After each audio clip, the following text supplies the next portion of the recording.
to the car dealership and they offered you a high price and you said, no, I think you're a crook, I don't want it, and you go home. It's a lose-lose because they never sold the car and you're still driving that 1972 Toyota. Lose-lose.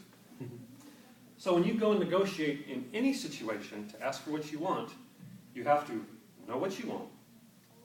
You have to know which options are available to you, and you have to also know what the other party needs. If you know all these things and you study up on how to negotiate, there's plenty of articles on the internet and plenty of books in the bookstore, you too can be an excellent negotiator. The next part of my presentation tonight involves a role play in where I want something and I need to negotiate with my role-playing partner to get it.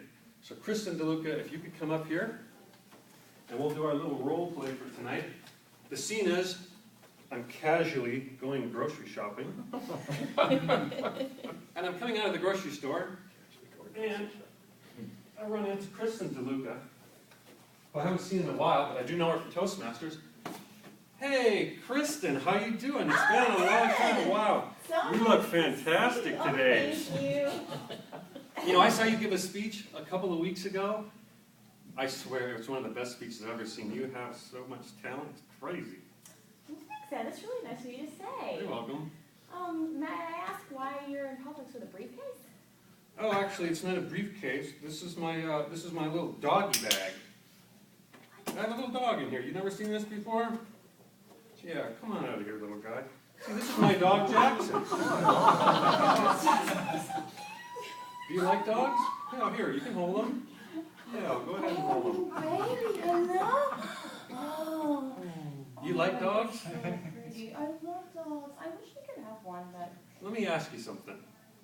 Are you doing anything this Labor Day weekend? You going anywhere? Oh, no, I'm not going anywhere. You know, I've found myself in a bit of a quandary. I'm actually going down to Fort Lauderdale on vacation, staying in a hotel, and I can't bring the dog because he's not allowed in the hotel.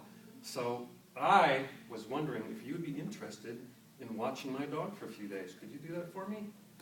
I can't do that. I live in a condo. Well, So tiny. why is the condo a problem?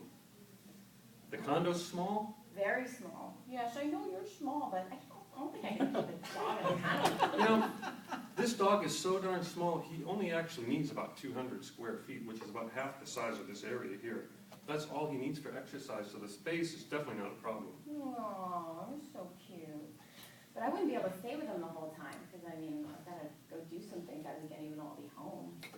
Well, if you have to go out, I'll tell you, he's perfectly kennel trained, and I got a little cage I could bring over, and if you put a little Scooby snack in his cage, he goes in it like a rocket, every time. He loves his cage. So lock him in the cage when I'm gone? Yeah, he likes it. Speaking of Scooby snacks, I'd probably give this dog a whole hamburger while you're gone and kill it. What do you eat, like one little pellet every night for dinner? Actually, the feeding him is very, very simple. All you have to do is go to Publix, and for 89 cents, I've already got a six-pack to be with you. Chef Michael's roast beef dinner.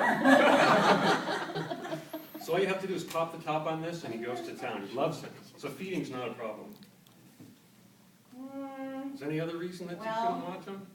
I could probably deal with the feeding it, but what about the peeing part? We don't have any grass or anywhere I could walk him. You know, other than tonight, going to the grocery store, Jackson hasn't been out of my apartment in 3 months. What? Yeah, I don't walk him because I'm not allowed to have pets where I live. But what I do, you see, I go to Publix and I buy these little absorbent wee-wee pads, and I just put in my apartment, and he goes perfectly every time on the pads, most of the time. Most of the time. How about that new carpet I just had installed? Carpet's not a problem.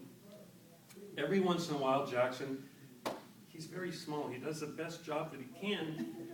But when he does miss, and he goes a little bit on the carpet, which is about 1/10 of a thimbleful, all you have to do, I'll bring you cannabis, Woolites Oxy Deep Cleaning Scrub. Available at CVS and Publix. You give it one little spray of this, let it soak in for 1 minute, stain away, no problem. And poop? Can you poop on that pad? You know, he kind of poops where he wants, but the thing is, they're about the size of a Tootsie Roll, so all you have to do is go pick it up and flush it down the toilet. Maybe we just wouldn't feed you too much. How about that? So anyway, does it sound good to you? I need to tell you one thing. I know that you're very into health with all the juicing and stuff. Did you know that having a pet of your own can lower your blood pressure, decrease your levels of stress, give you a more robust immune system, and help you ward off sickness faster than people that don't own pets? Did you realize all that? Well, now that you say that, I do feel nice and relaxed. See? If they measure your blood pressure and heart rate right now, it will most likely be lower, according to most studies. So how long are you going for? I'm going just for a couple of days. I think if you Fort Lauderdale? Fort Lauderdale, yeah. I So think you if you do watch nearby. I think if you watch this dog for a couple of days, you might want one of your very own. Fort Lauderdale? Mm-hmm. Is that your car right there? Yeah, the black one right there. Why do you ask? Well, I bought a kayak on the internet, Yeah? and I haven't picked it up yet because I don't have a way to get it. My car's too tiny to throw it on top, but it kind of looks like fit on your car, and it's in Fort Lauderdale. What are you saying? I'm saying, if I have to take this dog for the weekend, would you mind bringing my kayak home to me? Since Actually, you're you know going what? to be in Fort Lauderdale? Actually, I too have a kayak, and I've routinely carried on the top of my Chrysler 300. And I would be happy to do that for you if you would watch my dog. What do you say, puppy? Yeah? You want to play? Yeah? Okay, Kristen, thank you very much. It looks like we have a deal. Do I will get to see you keep in him a now? couple of days. Yes, I'll see you in a couple of days. Are you going to leave me that carrier, right? You get the Okay. carrier. Here, you know what? Let's put him in a little bag so you can carry him around with you. Why don't you just put him on the floor? Okay, Put him on the floor. See you soon. Come say hi to Grandma. Go in the bag, Jack. Okay, so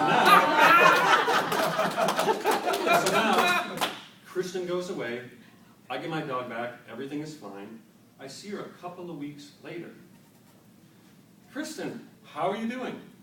Ed, I've been dying to call you, but I haven't had time. Look what You got yourself a Chihuahua?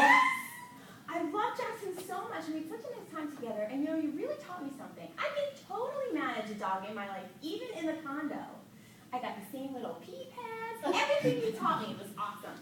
Can you believe this? He even goes out on a kayak with me. Woohoo! Thank All you right. so much. Thank you. I can't thank you enough for making me go outside my comfort zone, because we really are happy together and stress-free. Thank you very much, Kristen. Thanks, Dad. Great to see you. What you just witnessed, everybody, was a win-win situation. I had needs, Kristen had needs, Jackson most definitely had needs, and everybody won. She watched my dog, her stress got lowered, she got her kayak, and Jackson was fat, dumb, and happy. Now's the part where I open it up for 2 minutes to see if anybody in the audience has any suggestions or recommendations for how I could have negotiated a better deal, or she could have negotiated a stronger deal. Would anybody like to comment? Barbara. I think it was great. I thought you were trying to hit on Kristen. Well, part of the negotiation process that's called out in the book is to first strike up a rapport with the person, to maybe get them to come in a little bit, feel at ease with you. Then you tell them what you want. You definitely did that. Lou, did you have something to say? I was going to say Kristen should ask for money, too. She could have driven a harder bargain, for sure. Ed, I want to know how long you were hanging out at Publix there. Just attacking anybody that comes by. I did not understand that part of it. I did need someone to watch my dog. Actually, I think what it could have been even cooler, Kristen should have, at the end of that, written a check and said, here, I'm going to pay for your dog and put it in a kennel. Actually, a couple of times when I've gotten people to watch my dog, the toughest part is getting the dog back. Miss Toastmaster.